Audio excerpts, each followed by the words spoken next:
through November because I was writing. And I felt like I couldn't really write and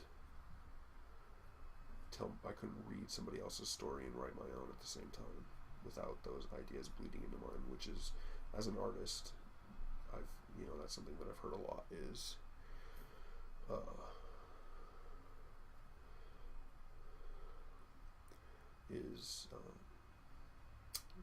good artists steal. Now, you don't actually take somebody else's artwork and call it your own, but you do take influences. So you might call it stealing, but it's influences, right? Like you're influenced by, maybe if you're an artist, you're influenced by a certain comic book artist, or a painter, you're influenced by, I don't know, Van Gogh or something. You're influenced, right? You're stealing part of his style, making it part of your own. And that's so, but I just felt like I have to find out where I am before I can start being like, yeah, I'm going to do this and I'm going to do that, when I don't even know what I'm doing now. So that's me being influenced for now, just kind of holding back on that. I think that a big thing is, you might notice too that I don't use an eraser. Ink One doesn't use an eraser. He uses this pen because it's a little heavier, and it helps him control his line more because it's heavier, and it's more used to the tattoo because he's a tattoo artist. His tattooing gun is a little heavier. It's a lot more top heavy. So the reason that I went to use this pen is because I thought if it's heavier, it means that I gotta my arm has to do more to kind of lift it up, so that I can get better at drawing softer, because I draw hard. I used to draw harder. Now I'm seeing that I'm getting better at it.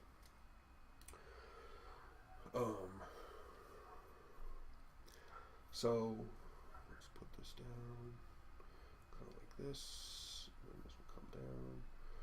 I'm going to just try to draw the shape of this time, and then hopefully what will happen is I can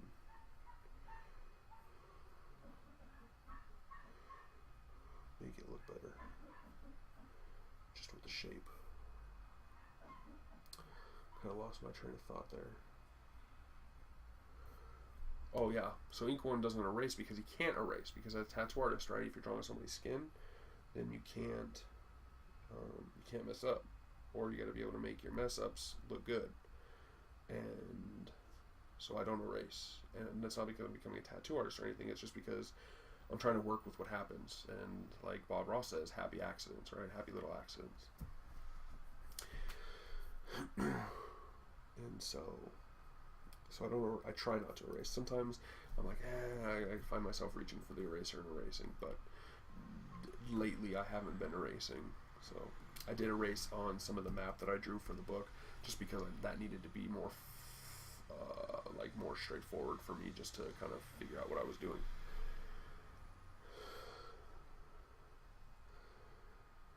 And yeah, so I don't erase, and I should probably take the same approach to like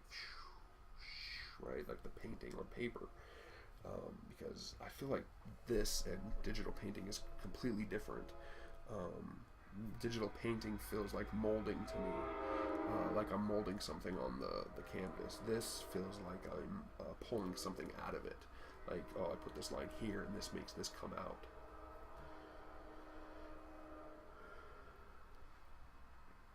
And not everybody might feel that way, but that's just kind of how I feel, and I'm trying to get a better, a more flowy feel to it. Like, this drawing and sketching feels very technical to me, when digital painting feels more flowy, like it just flows. And I feel like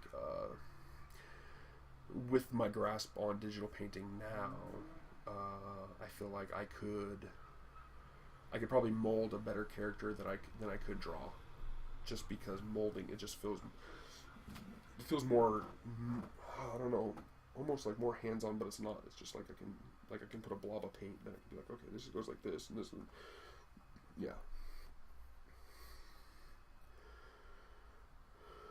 And so that's kind of, I know that this here though will help, sketching and drawing will help with all the other things that I do. It'll help me with my logo design, it'll help me with my digital painting, it'll help me with just better hand-eye coordination even, and just better hand control and pencil control. So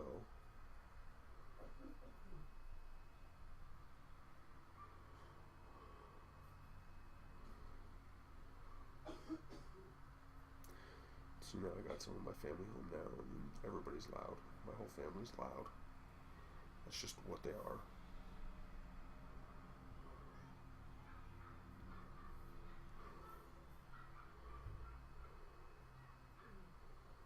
Now the neighbors next door are home, and their dogs are going crazy. And so let's see, what time is it now? It's 5 o'clock, so maybe 5 o'clock is a good cutoff point from noise. And usually my family starts getting home about 6, so that would give me an hour kind of to get things situated before they get home. So maybe if I can get drawing by 2 o'clock, from 2 to 4, I think that might be a good point.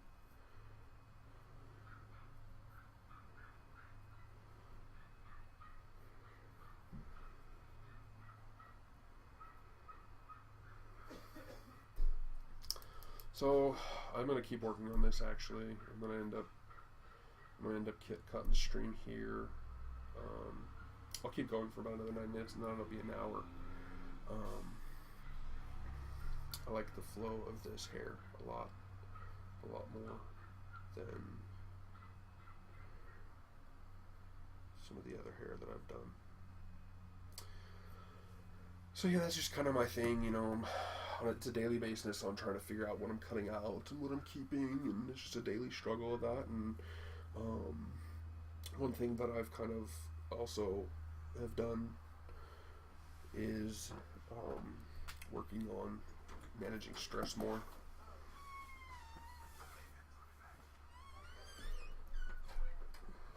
And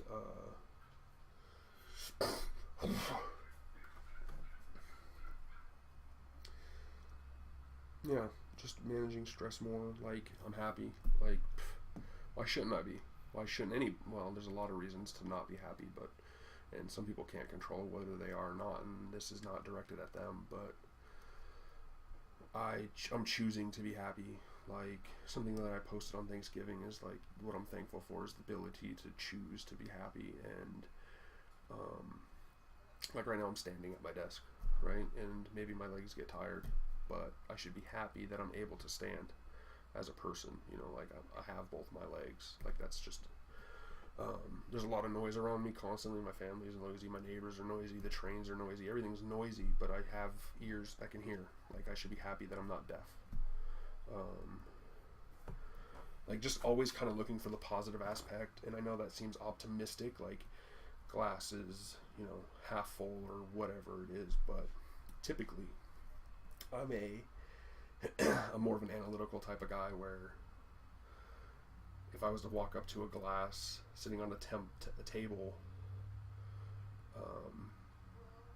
and the glass was half full or half empty, whatever, it was at half, my first thought was somebody poured a full glass and then drank half and left it there, rather than somebody pouring half a glass and just leaving it for whoever.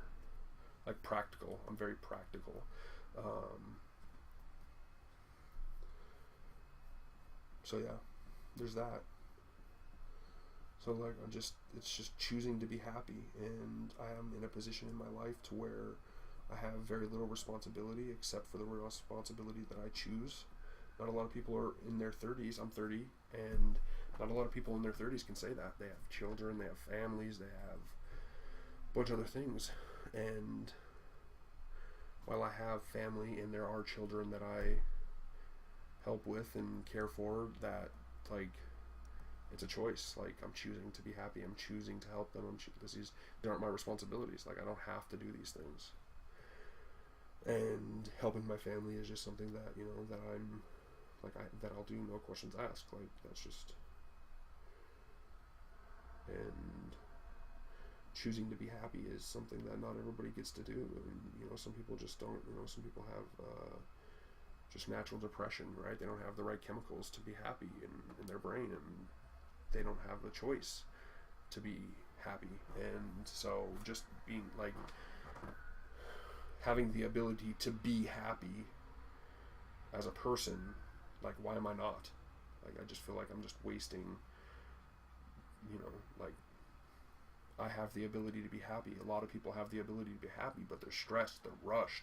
Like, if you're sitting in traffic going to work, yeah, at least you have a job, at least you have a car to drive to work. You could be taking the bus, and if you're taking the bus, guess what? You're, at least, there's things to be happy about that too. You're helping the environment.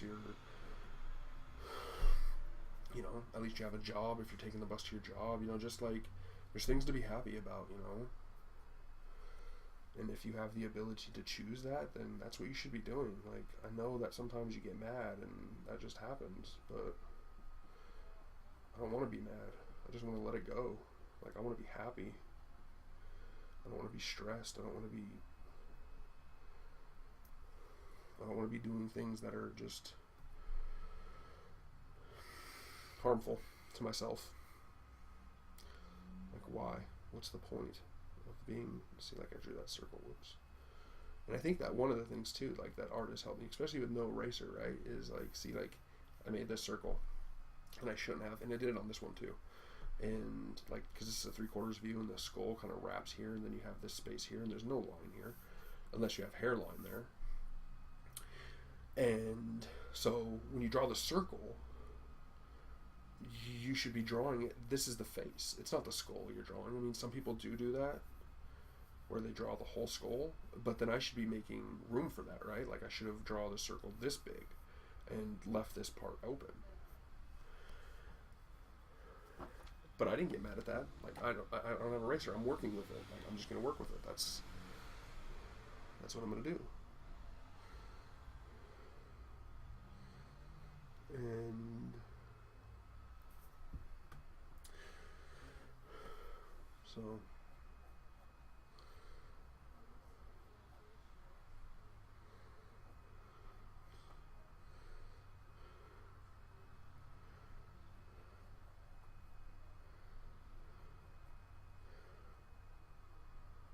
my life has been different this last year in general.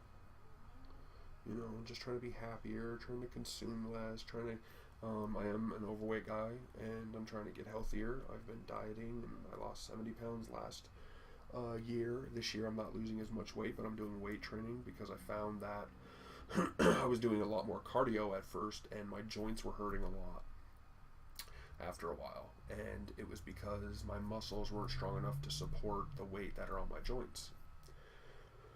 So I started doing weight training more, and obviously muscle weighs more than fat, and so I've been stable. Like, I'm losing a little bit at a time, and I'm also getting stronger. Like, I can tell my stamina is going up, and I can tell my like, I used to have shoulder pain a lot, and my shoulders are a lot stronger now. So just kind of holding and just being able to.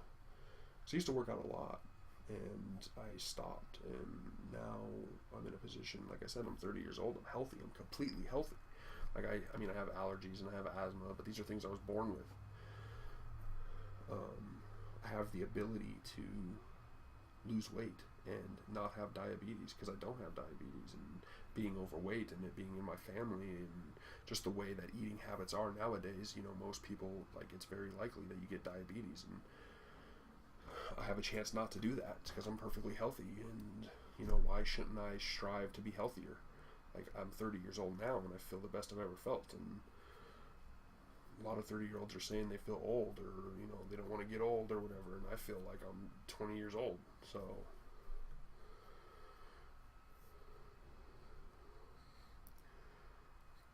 it just kind of comes down to, like I said, choosing to be happy, choosing to be better, your better self, choosing to cut out the fluff, cut the consumption, and start producing. And there's a lot of people that do that, and I'm just in a very good place right now.